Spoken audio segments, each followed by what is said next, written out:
Hello, hello, wherever you are. This is the Soul Dive. My name is Lebo and I am your host. I am so happy. We love anytime that we get to spend this time with you on the Soul Dive. It is one of our favorite things to do.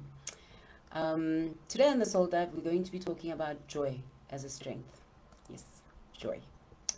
And that is because, well, you're going to have to listen a little bit later. Shall we start with our check-in? This is the Soul Dive after all. We begin by just getting comfortable. Find a place where you can be comfortable for the next 5 to 7 minutes, where you can sit comfortably, undisturbed preferably, and be able to just participate with us. Give yourself permission to relax, relax. Alright. Take a nice deep in breath.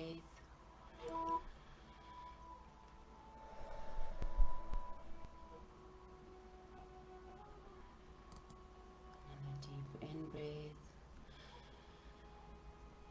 And out. Be careful to make sure that you have put your feet on the ground firmly. Today we're going to do a grounding exercise. Right. Breathing normally, finding your normal rhythm of breath. Breathing in and out. If you need, of course, another deep in breath, you go ahead and do that. Exhale deeply into your tummy, giving yourself permission to relax. Giving yourself permission to relax. Take your shoulders down. Make sure that you are fully on the floor. Your feet flat on the floor. Your palms facing your knees. Breathing in. Breathing out. In and out. In this exercise, we are becoming aware of what is true and real right now in this moment. We start by just looking around a little bit, becoming aware of what it is that you see, not getting overly committed to it, just seeing what you see, hearing what you hear, noticing what you notice. As thoughts come and thoughts go, bring yourself back into this present moment, into right here where you are. Allow yourself to take a break from all the worries of the world, all the things that concern you. Be with your breath. Putting your right hand over your heart, just feeling for your heartbeat, and finding that heartbeat and feeling what it's like. Is your heart beating fast? Can you feel it through your chest? Just becoming fully aware of what is true and real for you in this moment. We're going to do a couple of affirmations of acceptance for ourselves and of love for ourselves. You're welcome to substitute any of the words that I use for your own words. This is your moment. Now, silently or out loud, say with me, I accept and love myself as I am. I accept and love myself, even though I feel imperfect.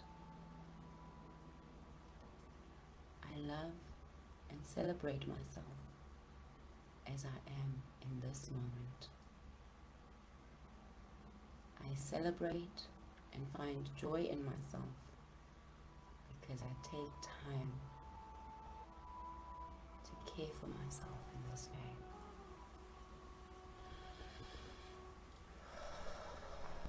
A nice deep in breath all the way into your tummy and out. With the next in breath, take your hands all the way up to the sky. bringing them down as you breathe out, and wrap them over yourself. And smile as you give yourself a nice squeezy hug. Yeah. Okay. Now, I'm not going to play a song in this moment, but I encourage you, absolutely, if there's a song that is happening for you in these days, go ahead as soon as we finish here and just boogie on with yourself. It is important to do that, and you'll see why in just a moment. We're talking about joy today. Do you sometimes feel overwhelmed by seemingly small things, like, gee, grrr, all of a sudden you all uppity, everything is just, just not happening? I'm going to tell you 5 reasons why cultivating joy is the most important thing, especially when we're going through a difficult time. Joy, it's not, and I'm going to actually start by telling you the myths around joy, because a lot of times when a person says cultivate joy, it's like there's a thing that goes off in our heads that says we're supposed to be just all happy-go-lucky and everything, and it's almost like a fakeness to it. It's like you're supposed to be displaying this Instagram life. No, that's not what cultivating joy is about. It's not about being happy all the time. It is, though, about having a centering state of being that kind of serves like an alarm when things aren't in balance. So let's say, for instance, when you are totally in balance, you are able to smile at your loved ones every time you see them. And then in this particular day, you just cannot bring yourself to smile because that's your expression of joy. Then it triggers that question in you, like, what is true and real and happening right now in me that's making it so difficult for me to actually express myself in this way? And I want to put it straight out that I'm not saying all the other emotions are bad. I'm saying that joy can be that roadmap that actually leads us into the questions that say to us what's happening, what's real. Because awareness is a very important thing if your life is going to become everything that actually brings you joy, that you are proud to live and happy to create. A fulfilled life is about an awareness and knowing of yourself.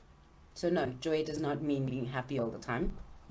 It's also not about lying to yourself or others, like, I'm so happy, even though you know very well. So there's a thing that I like to make a distinction between joy and happiness. So the reality of joy and happiness is that joy, as described by the Dalai Lama and Bishop Desmond Tutu, they say it is enduring happiness. But happiness in itself is circumstantial. Something can make us happy or bring us happiness. Either way, it's a happening that can come and go.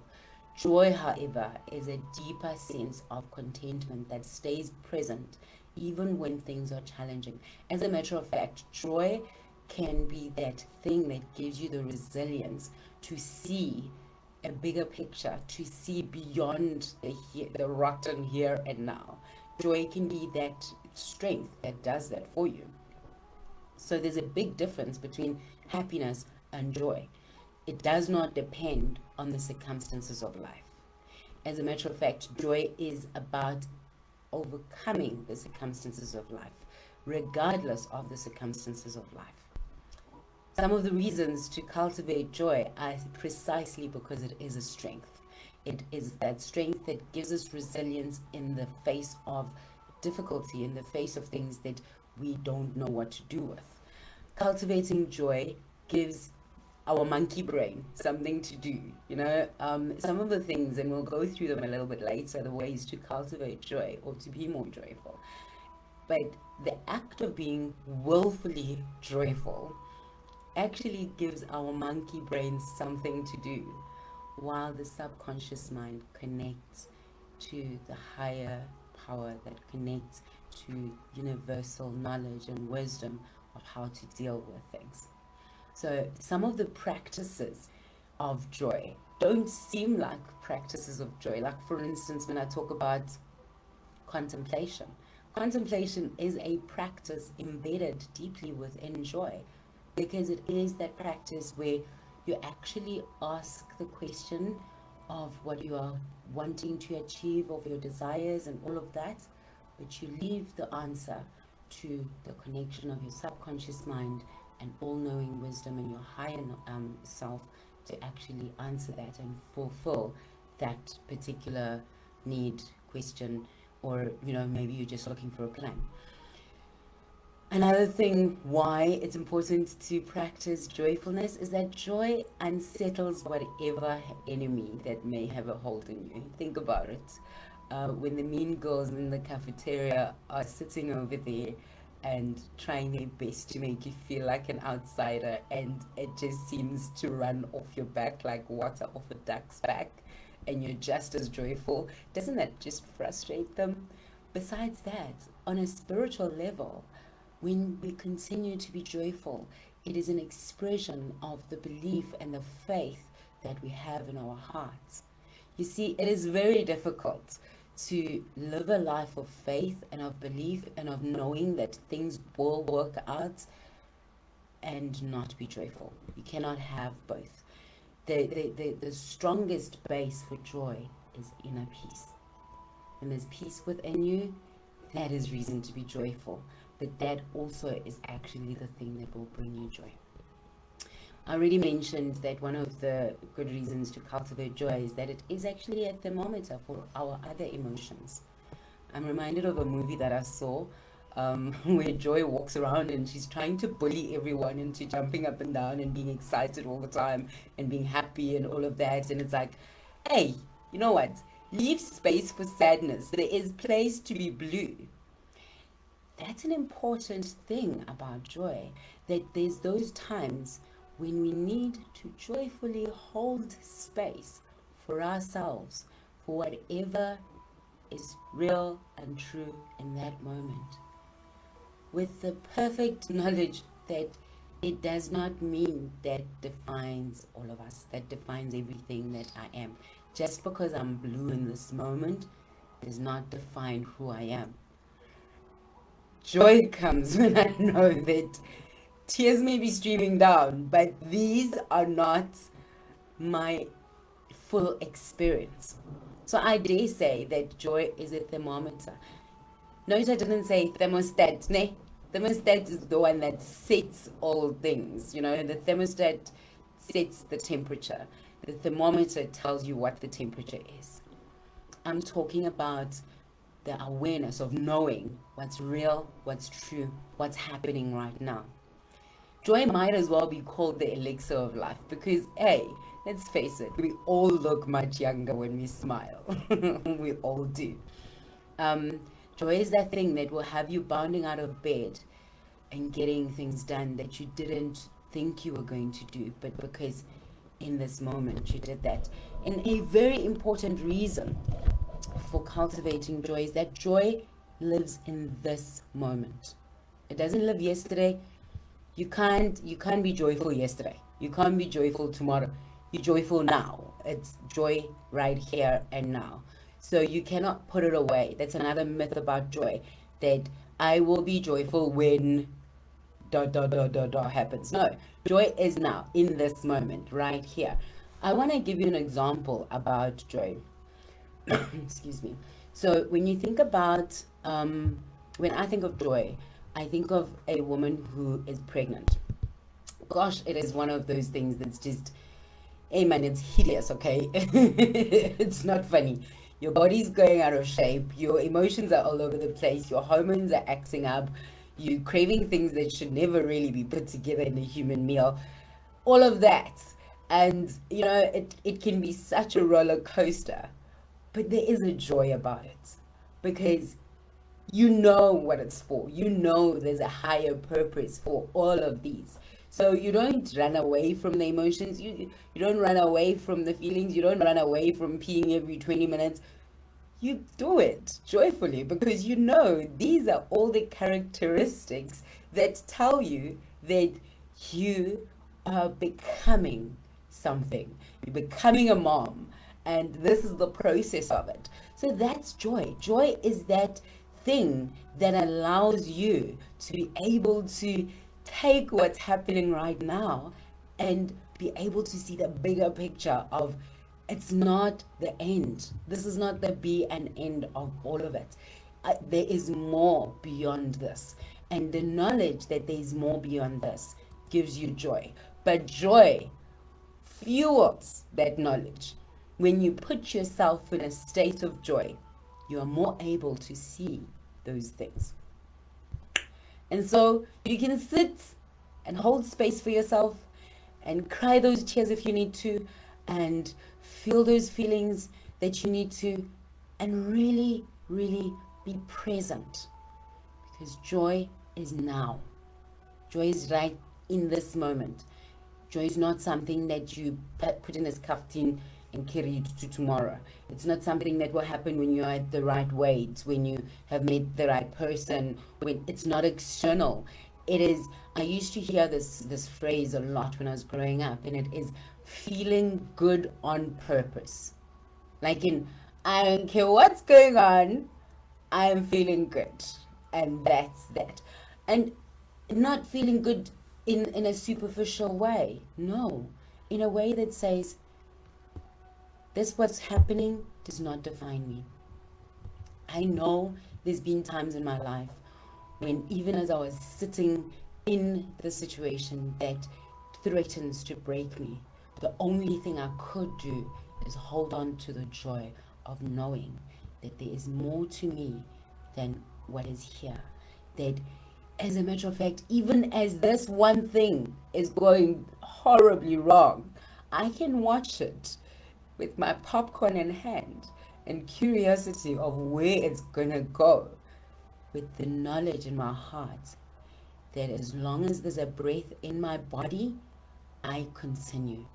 With the knowledge in my heart that right this moment, simultaneously, concurrently, right now, billions and billions and billions of things concerning me, you, and the greater good are going right. Just because I am aware of what is wrong right now does not make everything in the world wrong. There's, Bona, right now, you are not busy telling yourself to breathe. You are not on a ventilator. You are not busy telling your heart to beat. You are not busy telling all the other things that are happening in your life. You're not running this great event called your life. The knowledge that there is so much else that you are not even aware of that is going right, even in this moment, no matter how bad everything else is going, that knowledge is enough for your joy to be full.